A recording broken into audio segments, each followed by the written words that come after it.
എല്ലാവർക്കും നമ്മുടെ ഇന്നത്തെ ക്ലാസ്സിലേക്ക് സ്വാഗതം. നമുക്കറിയാം, ഒരു ത്രികോണത്തിലെ 3 വശങ്ങളും മറ്റൊരു ത്രികോണത്തിലെ വശങ്ങൾക്ക് തുല്യമാണെങ്കിൽ അതിലെ കോണുകളും തുല്യമായിരിക്കും അല്ലേ? ഇതാണ് നാം പഠിച്ചത്. ഇപ്പോൾ ഇവിടെ നോക്കിയാൽ 2 ത്രികോണങ്ങളുണ്ട്. ഇപ്പോൾ ഈ വശം ഒരു 3 സെൻറ്റിമീറ്റർ, ഈ വശം ഒരു 6 സെൻറ്റിമീറ്റർ, ഈ വശം ഒരു 5 സെൻറ്റിമീറ്റർ. അങ്ങനെയാണെങ്കിൽ അതുപോലെ ഇതിൻ്റെ വശം ഒരു 3 സെൻറ്റിമീറ്റർ, ഇത് ഒരു 6 സെൻറ്റിമീറ്റർ, ഇത് 5 സെൻറ്റിമീറ്റർ. ഇവിടെ നമുക്കറിയാം 2 ത്രികോണങ്ങളും അവയുടെ വശങ്ങൾ ഈക്വലാണ് അല്ലേ? അങ്ങനെയാണെങ്കിൽ ഇവയ്ക്ക് ഓപ്പോസിറ്റുള്ള കോണുകളും ഈക്വൽ ആയിരിക്കും. ഇപ്പം ഈ കോണ് 5 ഓപ്പോസിറ്റ് 5 സെൻറ്റിമീറ്ററിന് ഓപ്പോസിറ്റുള്ള കോൺ ഇവിടെ, ഇപ്പോൾ 5 സെൻറ്റിമീറ്ററിന് ഓപ്പോസിറ്റുള്ള കോൺ ഇവിടെ. അപ്പോൾ ഈ 2 കോണുകളും തുല്യമായിരിക്കും അല്ലേ? അതുപോലെ 6 ഓപ്പോസിറ്റുള്ള കോൺ ഇത്, ഇവിടെയും 6 സെൻറ്റിമീറ്റർ ഓപ്പോസിറ്റുള്ള കോണ്. അപ്പോൾ ഈ 2 കോണുകളും തുല്യമായിരിക്കും അല്ലേ? ഇതാണ് നാം പഠിച്ചത്. നാം പറഞ്ഞു വശങ്ങൾ തുല്യമായി കഴിഞ്ഞാൽ കോണുകൾ തുല്യമാണെന്ന് നമുക്കറിയാം അല്ലേ? ഇനി കോണുകൾ 3 കോണുകൾ തുല്യമായി കഴിഞ്ഞാലും വശങ്ങൾ തുല്യമായിരിക്കുമോ? ഇപ്പോൾ നമുക്ക് നോക്കാം. ഇപ്പോൾ നമുക്ക് 40 ഡിഗ്രി 60 ഡിഗ്രി ഈ അളവിൽ വെച്ചിട്ട് നമുക്കൊരു ട്രയാങ്കിൾ വരയ്ക്കണമെന്ന് വിചാരിക്കാം. ഈ ത്രികോണം നമുക്ക് വരയ്ക്കണമെങ്കിൽ നമുക്ക് എന്ത് ചെയ്യാം? ഇപ്പോൾ ഞാനിപ്പോൾ ഒരു 10 സെൻറ്റിമീറ്റർ എടുത്തു, റഫായിട്ട് വരയ്ക്കാണ്. ഒരു 10 സെൻറ്റിമീറ്റർ എടുത്തു. ഇനി എന്ത് വേണം? 40 സെൻറ്റിമീറ്റർ ആണ് അല്ലേ? അപ്പോൾ ഇവിടെ നമ്മൾ വട്ടം വെച്ചിങ്ങായിട്ട് പ്രൊട്ടക്ടർ വെച്ചിട്ട് 40 സെൻറ്റിമീറ്റർ നമ്മൾ മാർക്ക് ചെയ്തിട്ട് ആ പോയിൻ്റ് അടയാളപ്പെടുത്തും അല്ലേ? അതിനുശേഷം നമ്മളിങ്ങനെ കൂട്ടി യോജിപ്പിക്കും. അപ്പോൾ ഇത് 40 ഡിഗ്രി. ഇനി ഇവിടെ നിന്ന് 60 ഡിഗ്രി അല്ലേ? അപ്പോൾ നമ്മൾ 60 ഡിഗ്രി ഇതിൽ നിന്ന് മെഷർ ചെയ്യും. അതിനുശേഷം 60 ഡിഗ്രി ഇങ്ങനെ മെഷർ ചെയ്തെടുത്തതിന് ശേഷം ഇങ്ങനെ നമ്മൾ കൂട്ടി യോജിപ്പിക്കും അല്ലേ? അപ്പോൾ ഇത് 60 ഡിഗ്രി. അപ്പോൾ ഇതാണ് നമ്മുടെ ഈ ത്രികോണം. ഈ ത്രികോണം തന്നെ മറ്റൊരാൾക്ക് എങ്ങനെ വരയ്ക്കാം? ഇവിടെ 40 ഡിഗ്രി 60 ഡിഗ്രി എന്നാണ് പറഞ്ഞിട്ടുള്ളൂ അല്ലേ? അപ്പോൾ നാം ഇവിടെ 10 സെൻറ്റിമീറ്റർ എടുത്തതിന് പകരമായിട്ട് അദ്ദേഹത്തിന് വേണമെങ്കിൽ ഒരു 5 സെൻറ്റിമീറ്റർ എടുക്കാം, അല്ലെങ്കിൽ ഒരു 6 സെൻറ്റിമീറ്റർ എടുക്കാം. അപ്പോൾ 6 സെൻറ്റിമീറ്റർ എടുത്തു. ഇതേ രൂപത്തിൽ വരയ്ക്കാം അല്ലേ? 40 ഡിഗ്രി എടുത്തു. 40 ഡിഗ്രി എടുത്തിട്ട് മാർക്ക് ചെയ്തിട്ട് ഇങ്ങനെ വരച്ചു. അതിനുശേഷം 60 ഡിഗ്രി അല്ലേ? അപ്പോൾ 60 ഡിഗ്രി മാർക്ക് ചെയ്തു. ശേഷം ഇങ്ങനെ വരച്ചു. അപ്പോൾ ഇത് 40, ഇത് 60. ഇപ്പം നോക്കിയേ, അപ്പോൾ ഇത് 40 ഇത് 60 ആണെങ്കിൽ ഇത് എത്രയായിരിക്കും? 40ഉം 60ഉം 100 100 ബാക്കി ഇവിടെ എത്ര വരണം? നമുക്ക് 80 ഡിഗ്രി അല്ലേ? ഇവിടെയാണെങ്കിലോ 40ഉം 60ഉം 100 ബാക്കി ഇവിടെ എത്ര വരും? ഇവിടെയും നമുക്ക് 80 ഡിഗ്രി അല്ലേ? അപ്പോൾ ഇതിലെ രണ്ടിലെ കോണുകൾ തുല്യമാണ്, പക്ഷേ ഇതിൻ്റെ വശങ്ങളോ? ഇത് 10 സെൻറ്റിമീറ്റർ, ഇത് 6 സെൻറ്റിമീറ്റർ അല്ലേ? അതുപോലെ തന്നെ ഈ വശത്തിൻ്റെ അത്ര നീളം ഇതിനുണ്ടാവില്ല. ഇനി മറ്റൊരാൾക്ക് ഇതിന് 10 സെൻറ്റിമീറ്റർ പകരം 25 സെൻറ്റിമീറ്റർ എടുത്ത് വരയ്ക്കാം അല്ലേ? അപ്പോൾ ഏത് അളവിൽ വേണമെങ്കിലും വരയ്ക്കാം, പക്ഷേ ഇതിൽ കോണുകൾ ഈക്വൽ ആയിരിക്കും. എന്താണ്? വശങ്ങൾ തുല്യമല്ല. അപ്പോൾ ഇതിൽ നിന്ന് നമുക്ക് എന്ത് മനസ്സിലായി? ഒരു ത്രികോണത്തിലെ കോണുകൾ മറ്റൊരു ത്രികോണത്തിലെ കോണുകൾക്ക് തുല്യമായി കഴിഞ്ഞാൽ അതിൻ്റെ വശങ്ങൾ തുല്യമാകണമെന്നില്ല. ഇവിടെ അങ്ങനെയല്ല. ഇവിടെ നമ്മൾ നോക്കിയാൽ വശങ്ങൾ തുല്യമായി കഴിഞ്ഞാൽ കോണുകൾ തുല്യമായിരിക്കും, പക്ഷേ കോണുകൾ തുല്യമായി കഴിഞ്ഞാൽ വശങ്ങൾ തുല്യമാകണമെന്നില്ല. മനസ്സിലായല്ലോ? ഇനി നമുക്ക് നോക്കിയാൽ ഈ ഉദാഹരണത്തിൽ നമ്മൾ ഈ ത്രികോണം എടുത്തു. ഈ ത്രികോണം നമുക്ക് പല തരത്തിൽ വരയ്ക്കാൻ പറ്റും അല്ലേ? ഈ 10 സെൻറ്റിമീറ്റർ ഇങ്ങനെ ഹൊറിസോണ്ടലായിട്ട് ഇങ്ങനെ വരച്ചതിന് പകരം ഞാൻ ഇങ്ങനെ വെർട്ടിക്കലായിട്ട് വരച്ചെന്ന് വിചാരിക്കുക. ഞാൻ റഫായിട്ടാണ് വരയ്ക്കുന്നത്. ഇപ്പോൾ ഈ 10 സെൻറ്റിമീറ്റർ ഇങ്ങനെ വരച്ചതിന് പകരം ഞാൻ ഇതിങ്ങനെ വരച്ചു. ഇത് 10 സെൻറ്റിമീറ്റർ. ഇനി ഈ സൈഡിൻ്റെ ഒരറ്റത്ത് നിന്ന് 40 സെൻറ്റിമീറ്റർ 40 ഡിഗ്രി അല്ലേ?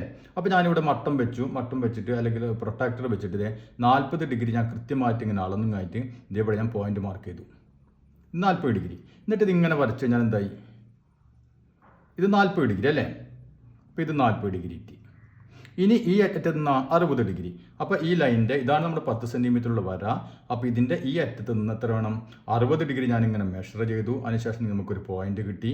ആ പോയിന്റ് വെച്ചിട്ട് ഞാൻ ഇങ്ങനെ വരച്ചു. അപ്പോൾ എന്തായി? 60 ഡിഗ്രി. അപ്പോൾ ഇതേ ത്രികോണം തന്നെ ഞാൻ ഇങ്ങനെ വരച്ചു അല്ലേ? ഇതേ ത്രികോണം തന്നെ ഇങ്ങനെ വരച്ചു. ഇനി ഇതന്നെ മറ്റു രീതിയിൽ വരയ്ക്കാലോ. ഈ 10 സെൻറ്റിമീറ്റർ ഞാൻ ഇങ്ങനെ തന്നെ വരച്ചു. 10 സെൻറ്റിമീറ്റർ ഞാൻ ഇതേപോലെ തന്നെ വരച്ചു. 10 സെൻറ്റിമീറ്റർ. ഇനി ഇവിടെ നിങ്ങളുടെ ഒരറ്റത്ത് നിന്ന് 40 ഡിഗ്രി അല്ലേ? അപ്പോൾ ഞാനത് ഈ അറ്റത്ത് നിന്ന് തന്നെ 40 മുകളിലേക്ക് എടുക്കുന്നതിന് പകരം ഞാനത് 40 അടിയിലേക്ക് എടുത്ത് വിചാരിക്കുക. ഇവിടെ നിന്ന് ഇങ്ങനെ മെഷർ ചെയ്ത് അല്ലേ? പ്രൊട്ടക്ടർ വെച്ചിട്ട് ഇങ്ങനെ മെഷർ ചെയ്ത് 40 ഡിഗ്രി ഞാൻ മെഷർ ചെയ്തിട്ട് ഇങ്ങനെ വരച്ചു. ഇത് 40 ഇങ്ങനെ എടുത്തു. ഇനിയോ 60 ഡിഗ്രി അല്ലേ? അപ്പോൾ ഈ ലൈനിൻ്റെ ഈ അറ്റത്ത് നിന്ന് 60 ഡിഗ്രി ഇങ്ങനെ എടുത്തു. ഈ അറ്റത്ത് നിന്ന് 60 ഡിഗ്രി എടുത്തു. അപ്പോൾ 60 ഡിഗ്രി കിട്ടി. ഇങ്ങനെ എടുത്തു. അപ്പോൾ ഇത് 60 ഡിഗ്രി. അപ്പോൾ ഇതേ ത്രികോണത്തെ ഈ രീതിയിൽ വരയ്ക്കാം, ഈ രീതിയിൽ വരയ്ക്കാം അല്ലേ? ഇവിടെ എന്തെങ്കിലും കുഴപ്പമുണ്ടോ? ഇവിടെയും 40, 60, ഇവിടെ എത്ര ഡിഗ്രിയാണ്? 80 ഡിഗ്രി അല്ലേ? ഇവിടെയും 40, 60, 80 ഡിഗ്രി. ഈ വശം 10 സെൻറ്റിമീറ്റർ, ഈ വശം 10 സെൻറ്റിമീറ്റർ അല്ലേ? 3 വശങ്ങളും ഇത് തന്നെ 10 സെൻറ്റിമീറ്റർ. അപ്പോൾ ഈ 3 ത്രികോണങ്ങൾക്കും ഒരു വ്യത്യാസവും ഇല്ല അല്ലേ? പക്ഷെ കാണുമ്പോൾ നമുക്ക് എന്താണ്, ഇതിലെ കോണുകളും തുല്യമാണ്, ഇതിൻ്റെ വശങ്ങൾ 10 സെൻറ്റിമീറ്റർ, ഇവിടെയും വശം ഇത് 10 സെൻറ്റിമീറ്റർ അല്ലേ? അപ്പോൾ ഇതിൻ്റെ വശങ്ങളും കോണുകളൊക്കെ തുല്യമാണ്. പക്ഷേ ഇത് തിരിച്ചും മറിച്ചും വെച്ചു അല്ലേ?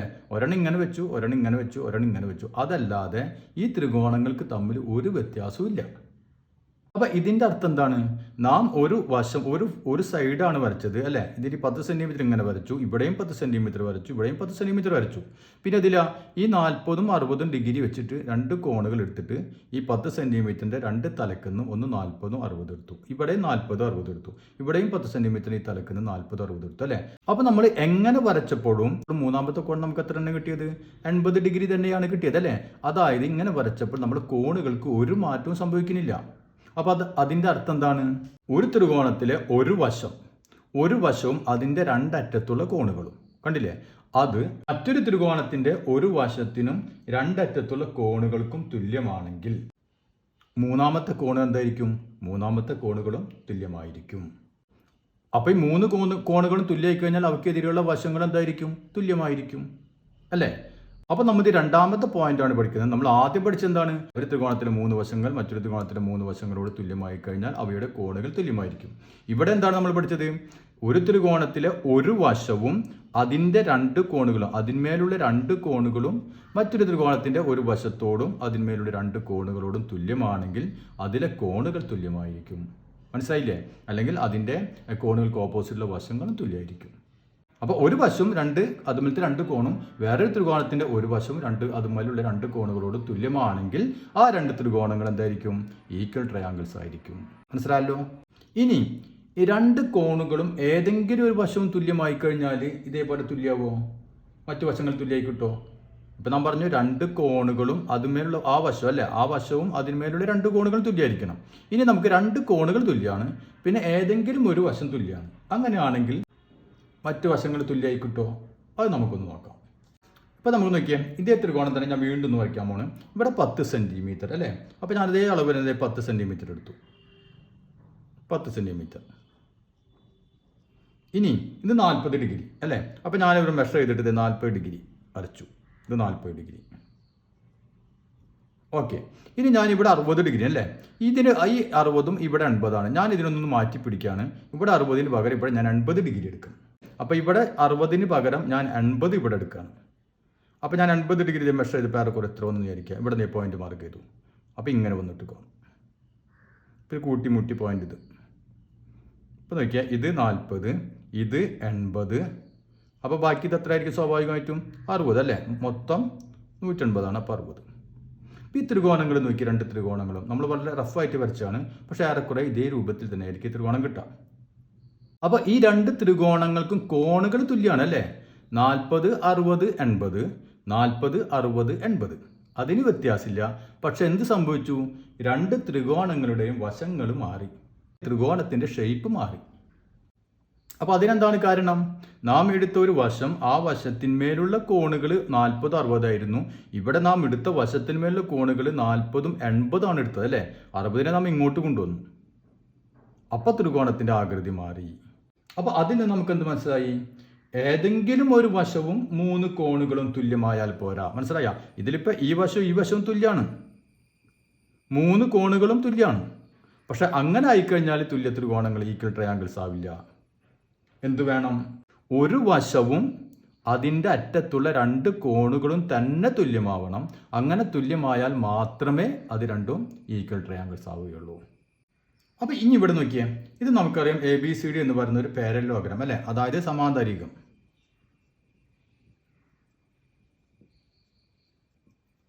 എതിർവശങ്ങൾ സമാന്തരമായ ചതുർഭുജത്തെ, അതായത് ക്വാഡ്രിലാറ്ററലാണ് നാം എന്ത് പറയുക? ഒരു പാരലലോഗ്രാം എന്ന് പറയുക. അതായത് ഈ വശവും പാരലായിരിക്കും, അതുപോലെ തന്നെ ഈ വശവും പാരലായിരിക്കും. നാം ഇപ്പോൾ ഇവിടെ നോക്കാൻ പോകുന്നത് ഇതിൻ്റെ എതിർ കോണുകൾ, ഓപ്പോസിറ്റ് കോണുകൾ തമ്മിൽ എന്തെങ്കിലും ബന്ധമുണ്ടോ എന്നാണ് നാം നോക്കാൻ പോകുന്നത്. അതായത് ആംഗിൾ എയും ആംഗിൾ സിയും ഓപ്പോസിറ്റ് എതിർക്കോണുകളാണ് അല്ലേ. അതുപോലെ ആംഗിൾ ഡിയും ആംഗിൾ ബിയും ഇതും എതിർക്കോണുകളാണ്. ഇവ തമ്മിലുള്ള ബന്ധം എന്താണെന്ന് നാം നോക്കാം. അപ്പോൾ അതിന് നാം എന്ത് ചെയ്യണം?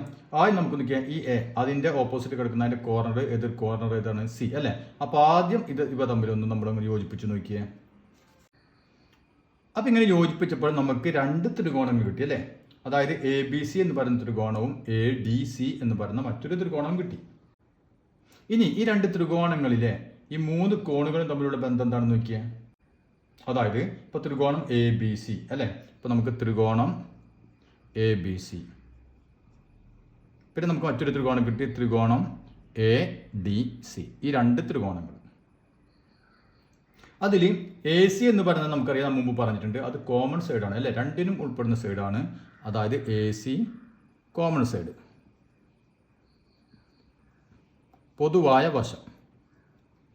ഈ ത്രികോണത്തിലെ ഈ ആംഗിൾ, അതായത് സി എ ബി എന്ന് പറയുന്ന angle, angle C A B, അതും എ ഡി സി എന്ന് പറയുന്ന ത്രികോണത്തിലെ ഈ ആംഗിൾ ഡി സി എ എന്ന് പറയുന്ന angle, angle D C A, ഇത് രണ്ടും ഈക്വലാണ്. എന്താണ് കാരണം?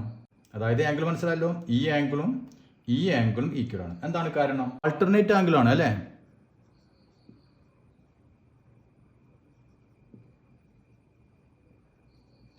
അതായത് ആൾട്ടർനേറ്റ് ആംഗിൾ എന്ന് പറഞ്ഞാൽ മറുകോൺ.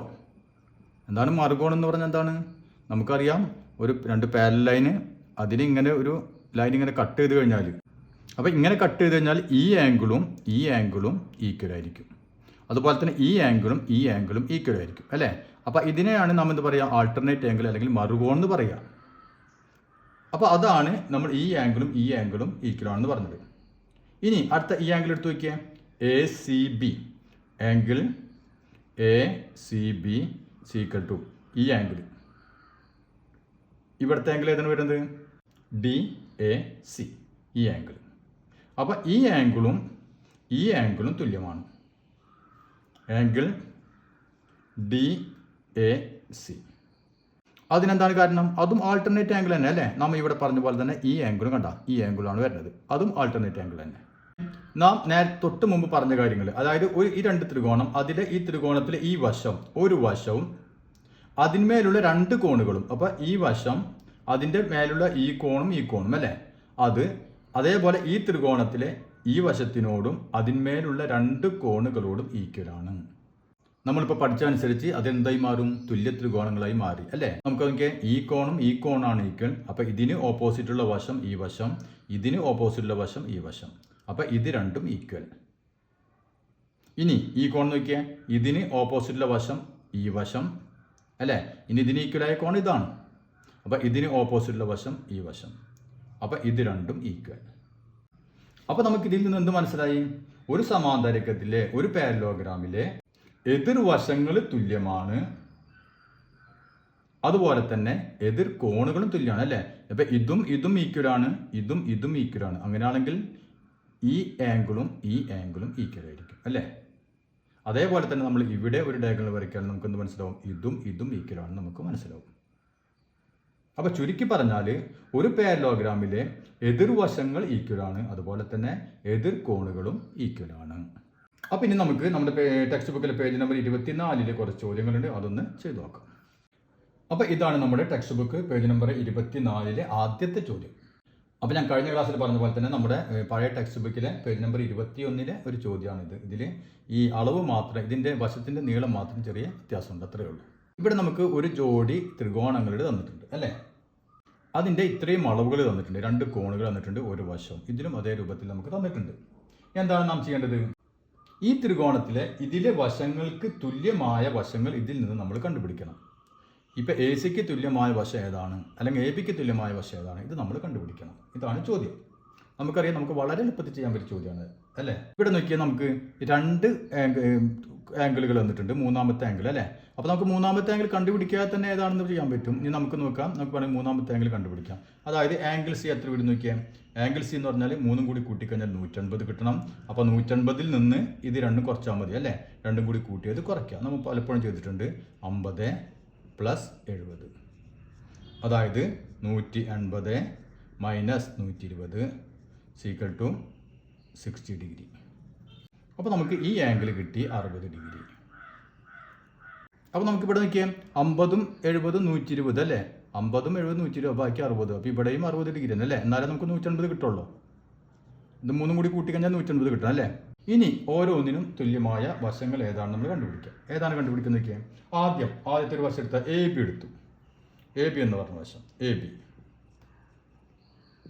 എ ബി എന്ന് പറഞ്ഞത് ഏതിന് ഓപ്പോസിറ്റ് കിടക്കുന്ന വശമാണ്?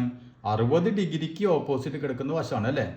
അങ്ങനെയാണെങ്കിൽ ഇവിടെ 60 ഡിഗ്രിക്ക് ഓപ്പോസിറ്റ് കിടക്കുന്ന വശം ഏതാണ്? Q R.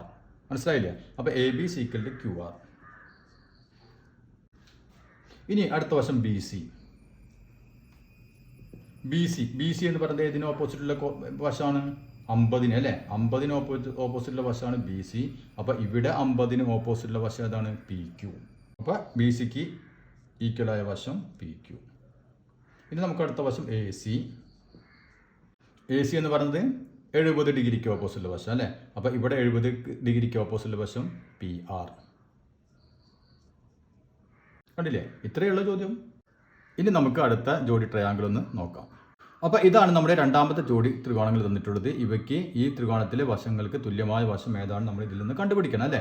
അപ്പോൾ നോക്കിയേ, ഇവിടെയും നമുക്ക് ഈ ത്രികോണത്തിൻ്റെ 2 കോണുകൾ തന്നിട്ടുണ്ട്, ഒരു വശം തന്നിട്ടുണ്ട്. ഇവിടെയും 2 കോണുകളും ഒരു വശവും നമുക്ക് തന്നിട്ടുണ്ട് അല്ലേ. അപ്പോൾ നമ്മൾ ആദ്യം എന്ത് ചെയ്യാം? ഈ ത്രികോണത്തിലെ ഈ കോൺ ഏതാണ് നമുക്ക് കണ്ടുപിടിക്കാം. അപ്പോൾ നമുക്ക് എളുപ്പം തന്നെ ഇത് കണ്ടുപിടിക്കാൻ പറ്റും.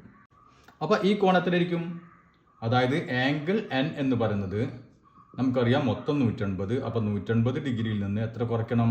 ഇത് രണ്ടും കൂട്ടിയത് അല്ലേ, 30 പ്ലസ് 80. അപ്പോൾ എത്ര കിട്ടും നമുക്ക്?